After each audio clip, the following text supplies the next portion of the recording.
Hi boys and girls. My last video, I cut myself off, so this time I try to count 5 seconds before I begin talking. Hopefully, fingers crossed, I wasn't cut off this time. So I want to tell you a little secret. Sometimes when I make videos, I make 2 in a row, and I will go and change my clothes so it looks like it's a different day, which is kind of silly because I don't know, it's just silly. But look at me. If you looked at my last video, I didn't want to go and change my clothes because you know what? It's becoming a hassle to change my clothes. Now, some days I do take videos every day, hence different clothing, but sometimes I get sneaky and I change my clothes. But there's my secret for today. Today I want to start with talking about our previous book, The Three Bears. I didn't talk much about the text, what the author wrote, and what the illustrator drew, and I want to talk about that today. Then we'll get into a quick little phonics lesson and then a new book that you are going to read all by yourself because it's a little bit easier. So let me show you The Three Bears. I hope that you're not watching this video first and then you're going to go back and watch the other one because that would be silly. But that's okay if you do. Remember, these are in sequence. So I'm going to jump to a different page here. Remember the little girl? In other versions, her name is Goldilocks. In ours, she is just called Little Girl. So think about this page. In the versions that you know, she's eating what? Oatmeal or porridge or soup. In this book, the author did not write it. The illustrator is showing us what is happening. Let me reread this. The little girl saw 3 bowls. Well, bowls of what? They didn't tell us. We have to think about that for ourselves. I like this one, she said. Again, all it tells us is that she likes it. It didn't tell us that she ate it and made a big mess. So we have to really think to ourselves and read the pictures of what is happening. And I want to show you at least one more and see the same exact thing. Again, the author wrote, the little girl saw 3 chairs. I like this one, she said. Well, did the author tell you what happened? No. The illustrator wants to show you what happened. So looking at this picture, think about what happened. Well, she sat on the chairs, probably all 3. Think about Papa Bear's chair. I don't know, was it too mushy and cushy? And then she sat in Mama Bear's chair. It was probably too hard, seeing that it's a rocking chair. And then she sat in Baby Bear's chair, and it broke. Now that is what usually is being told or written in other versions. This version is made so it's easier for us to read by ourselves. Awesome. So I want to get started on our phonics lesson, because it's nice that we revisit books. Usually if we're in our reading group together, we always revisit our books and send them home, but now you have them permanently on the internet, which is pretty cool. All right, moving on. So our word work today, our phonics lesson, we are going to be recognizing and using phonogram patterns, which really just means we're going to use a specific sound and make new words that go with that exact same sound represented by a single word pattern. That was a mouthful. Whoa, Miss Tabor, relax. Okay, so the word that I'm going to start with is a word that you know, the word day. Listen to the onset, D-A. Well, I know it's going to be spelled like this. I'm going to change that, day. But I'm going to take away the beginning or the onset, D. And we're going to be building words today with the ending, that A sound represented by an A and a Y. Cool. So let's go ahead. I'm going to do the beginning of it and then the ending of it. Pull A. Play. Oh, day again. I'm not going to do the beginning and ending of that one. A. Say. A. Gray. A. Stay. Stir. A. Stray. That is a tricky one. And lastly, whoop, there goes my page. Away. Away. That is a tricky one also.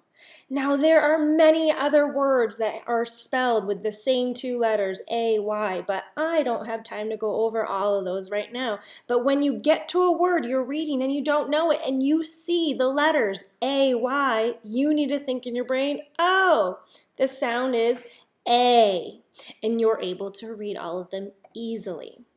Okay, you see another column? You guessed it, another word pattern. So let's say this one. The ending is ent, ent. Now this one's tricky because that N kind of blends together, and also the E blends in with the N, so it's really tricky, and that's why it's so important to go over this pattern right now. A lot of the words that we read sometimes in this pattern, we mess up on. All right, the beginning or the onset, ent, went, ent, sent, and ent, tent. There you have it. Those are the two word patterns that we are going to work on today. The next lesson we will work on two more, at least, maybe just one more word pattern with another different sound and different spelling.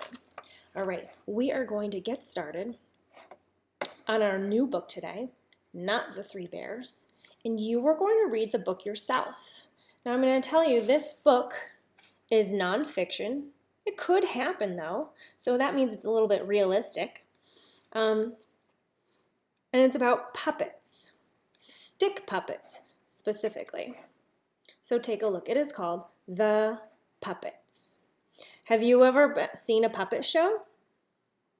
Actually, I remember at BC Kate, I don't know, a couple months ago, we had an organization come in and they did a whole entire puppet show with us. Although they were not stick puppets, they were actually stuffed animal puppets. So remember, puppets, somebody else on the outside that you cannot see usually is doing the voices and the motions. Pretty interesting.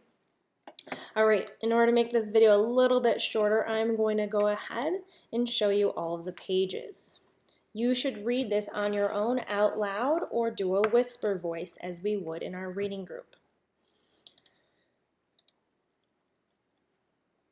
Take a look quickly at the picture, get your mouth ready for that. When you read the words, get your mouth ready for the beginning sounds. Use your brain.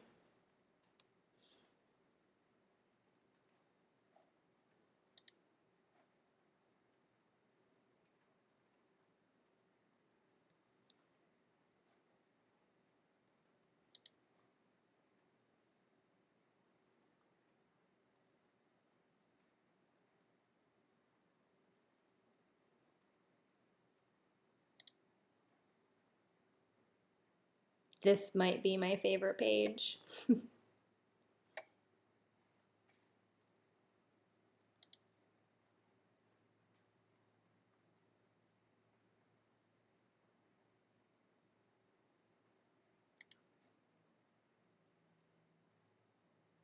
I hope you're starting to notice a pattern here in our story.